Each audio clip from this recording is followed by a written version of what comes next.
요한복음 12장.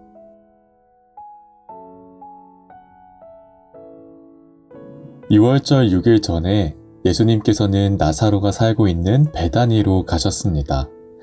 나사로는 예수님께서 죽은 자 가운데서 살리셨던 그 사람입니다. 그 집 사람들은 예수님께 저녁 식사를 대접하였습니다. 마르다는 음식을 접대하는 일을 맡았고, 나사로는 예수님과 함께 식사하는 사람들 속에 있었습니다. 마리아가 매우 비싼 나드 향유 약 300g을 가져와서 예수님의 발에 붓고 자기의 머리카락으로 그 발을 닦았습니다. 그러자 그 향기가 온 집안에 가득하였습니다.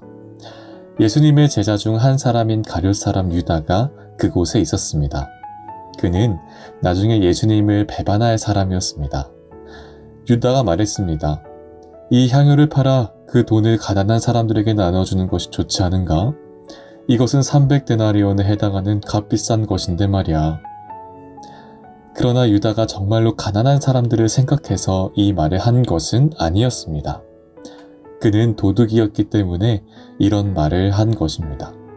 그는 돈주머니를 관리하는 사람이었는데 종종 돈주머니에서 돈을 제 맘대로 쓰곤 하였습니다. 예수님께서 말씀하셨습니다. 이 여자가 하는 대로 내버려 두어라.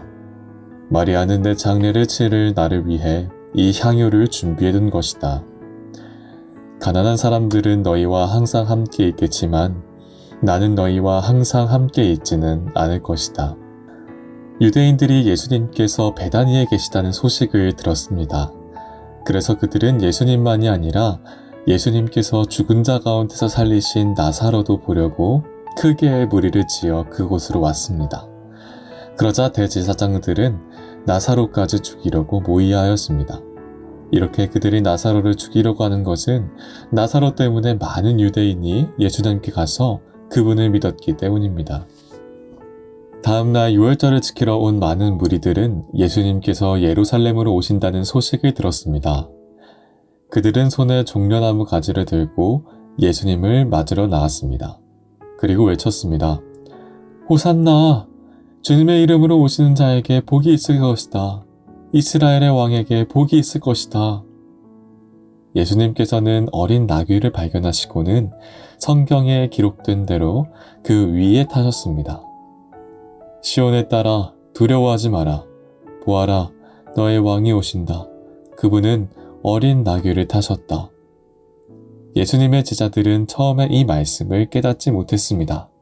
그러나 예수님께서 영광을 받으실 뒤에야 비로소 이 말씀이 예수님에 관해 기록된 것이라는 사실과 사람들이 예수님께 이렇게 하였다는 것을 알게 되었습니다.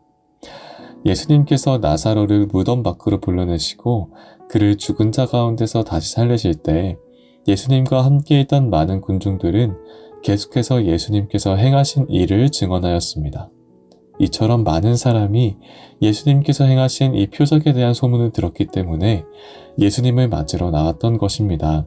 그래서 바리새인들은 자기들끼리 이렇게 말했습니다. 보시다시피 우리 계획은 하나도 성공을 거두지 못했습니다. 온 세상이 저 사람을 따르고 있지 않습니까? 유월절에 예배를 드리기 위해 예루살렘에 온 사람들 중에 그리스 사람들이 더러 있었습니다. 이 사람들이 갈릴리 벳세다 출신인 빌립에게 와서 요청했습니다. 선생님, 우리가 예수님을 뵙고 싶습니다. 빌립이 안드레에게 가서 말하였고 안드레와 빌립은 다시 예수님께 그 말을 전했습니다. 예수님께서 그들에게 대답하셨습니다.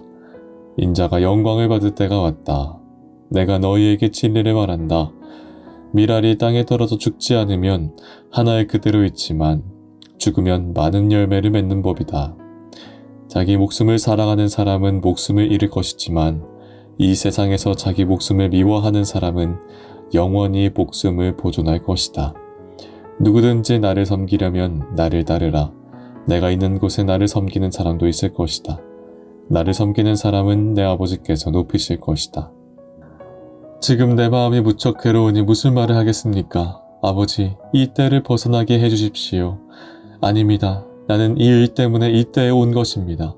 아버지, 아버지의 이름을 영화롭게 하소서. 그때 하늘로부터 내가 이미 영화롭게 하였고 또다시 영화롭게 할 것이다 라는 소리가 들렸습니다. 곁에 서서 이 소리를 들은 많은 사람이 천둥 소리가 들렸다고 말했습니다. 그러나 그 사람들 중에는 천사가 그에게 말하였다 라고 하는 사람들도 있었습니다. 예수님께서는 이렇게 대답하셨습니다. 이 소리는 나를 위해서가 아니라 너희를 위해서 들린 것이다. 이제 이 세상을 심판할 때가 되었다.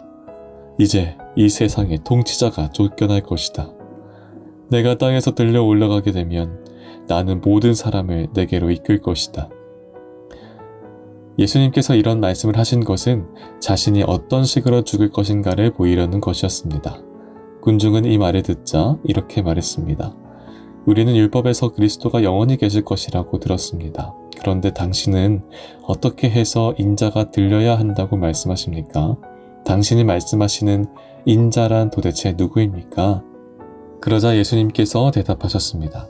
빛이 잠시만 더 너희와 함께 있을 것이다. 빛이 있을 때에 다니면 너희는 어둠에 사로잡히지 않을 것이다. 어둠 속에서 다니는 사람은 자기가 어디로 가는지 모른다. 빛이 너희에게 있을 동안 빛을 믿어라. 그러면 너희는 빛의 아들이 될 것이다. 예수님께서는 이 말씀을 하시고 그들을 떠나 숨으셨습니다. 예수님께서 이 모든 표정을 사람들 앞에서 행하셨지만 그들은 여전히 예수님을 믿으려 하지 않았습니다. 이것은 이사야 예언자의 말씀이 이루어진 것입니다. 주님이시여, 우리가 전한 것을 누가 믿었습니까? 주님의 능력이 누구에게 나타났습니까? 이런 이유 때문에 사람들은 믿을 수가 없었습니다. 다시 이사야 예언자는 말하였습니다. 주님께서 그들의 눈을 멀게 하시고 그들의 마음을 완고하게 하셨으니 그들이 눈으로 보고 마음으로 깨닫고 돌아와 고침을 받지 못하게 하려는 것이다. 이사야가 이런 말을 한 것은 그가 예수님의 영광을 보고 예수님에 관하여 말했기 때문입니다. 그러나 동시에 지도자들 중에서도 예수님을 믿는 사람이 많이 생겼습니다. 하지만 그들은 바리새인들 때문에 예수님을 믿는다고 고백하지는 못했습니다. 그들은 회당에서 쫓겨날까 두려워했습니다. 그들은 사람에게 칭찬받는 것을 하나님께 칭찬받는 것보다 더 좋아했습니다. 그때 예수님께서 큰 소리로 말씀하셨습니다.